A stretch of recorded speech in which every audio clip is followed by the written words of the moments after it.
In just a second, we'll be talking to Matt Tissier. Very disappointed with the decisions. That disallowed goal. It was early on. Don't know exactly how the game would have panned out, but it would have changed things. Matt's on the line now. Matt, morning, mate. Morning, Matt. Morning, Max. Morning, Ray. How are you? Yeah. Oh, a little bit disappointed.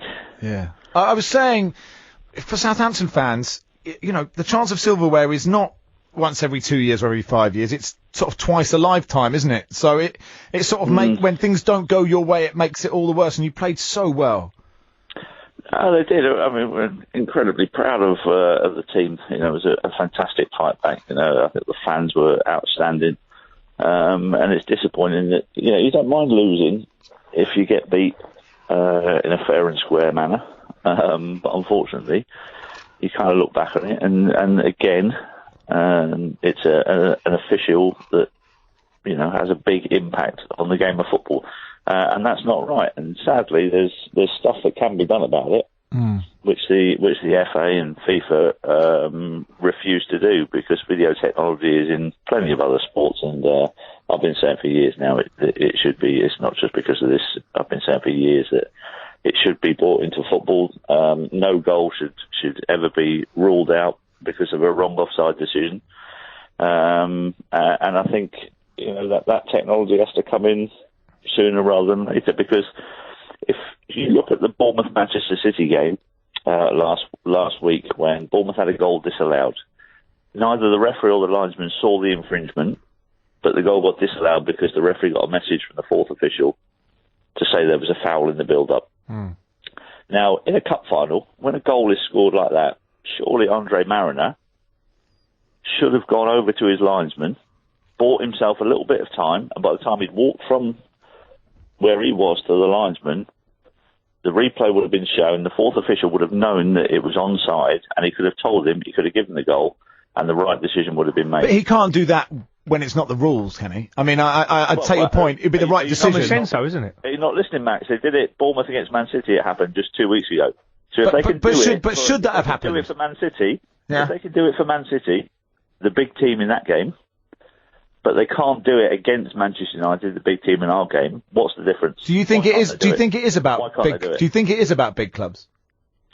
I think the history of football shows you that the bigger clubs get a lot more decisions. They get every decision. They get a lot more decisions in their favour than the small ones. But had it been exactly the other way round, and that goal had been Ibrahimovic putting it across and it was given offside, it wouldn't have been given offside, Max. You don't think so? You genuinely think that the referee would bought himself some time because it was Manchester United? I mean, it's quite a big claim. The flag probably wouldn't have gone off in the first place, Max. That's the difference.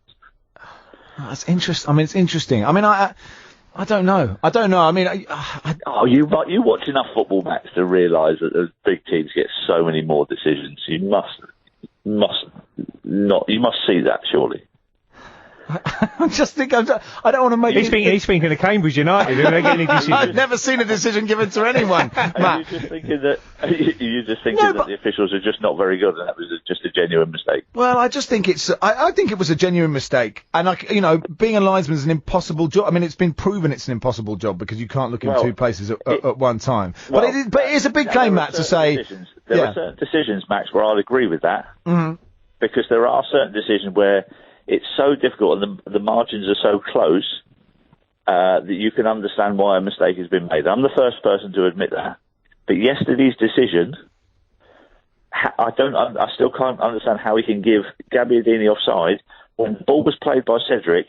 He couldn't even see Gabbiadini because the defender was in his way. Surely that gives him a clue that actually Gabbiadini wasn't offside. We're getting quite a few tweets from Manchester United fans. I'm sure referees will say no, not at all. I mean, about the big clubs. But look, it's a situation. You played for one, Ray. You know. Oh, we never got a decision. Well, when all the arms went up, we usually got offside. But did you, Ray? I mean, but truthfully, as a big club, the back four would put their hands up all together. It was well documented, the famous back four, and usually the linesman would look at it and say, well, all their arms have gone out. It must be offside, so his flag will go up. But whether you got more decisions, I don't know. I mean, I work with Phil Thompson, who played for Liverpool through the 70s. He's the first person to admit that they got more decisions than anyone else. Do you think it's a subconscious thing, though? I usually think it's a subconscious thing if you genuinely think officials go out and say, oh, well, you know... Hey, listen.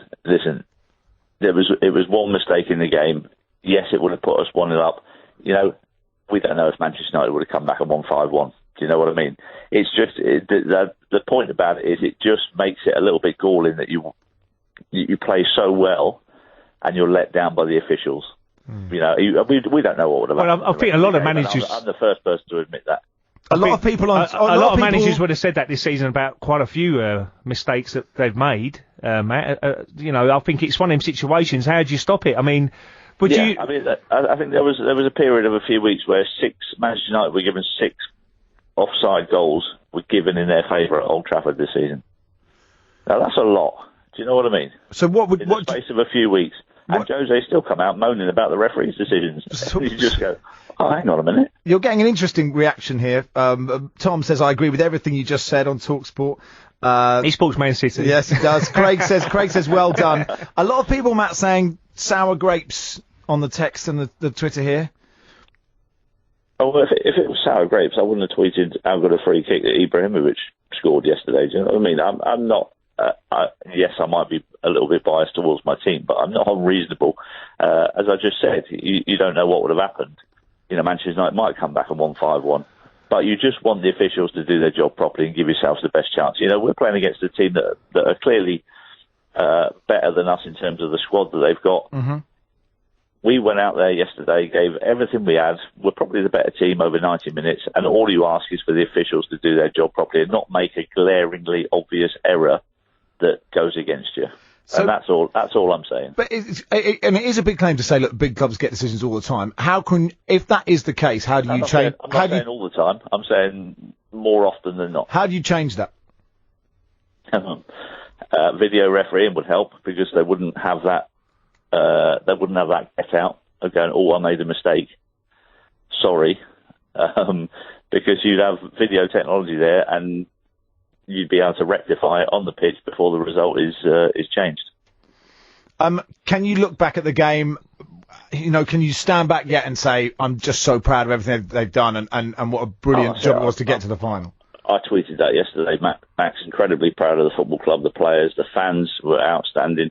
You know, it was an amazing day for us, and to come back from 2-0 down, you know, I thought the lads showed incredible character.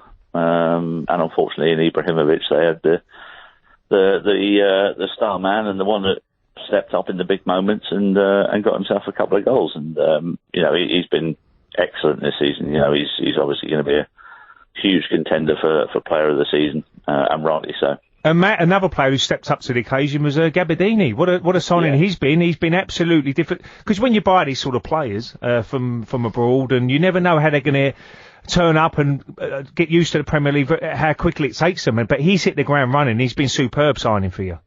Absolutely, yeah. I mean, it's about time we had one that's come off where we paid a lot of money for, because Daniel Osvaldo and Gaston Ramirez we paid huge money for, and didn't come off at all. You know, and when we're a bit of a waste of money, if I'm honest. So it's great that we've got one that's come in and hit the ground running, and he does look a proper player. I mean, that second goal was brilliant. Yeah. Wow. I mean, that was just an outstanding finish. Matt, thanks for your time. Great to talk to you. Cheers, Matt. Boys. Top man, Matt Tissier there. Tweet from Dean says... I'm trying to think if we got more of one of the green years ago. You don't deserve any of those medals, Ray. You don't deserve them.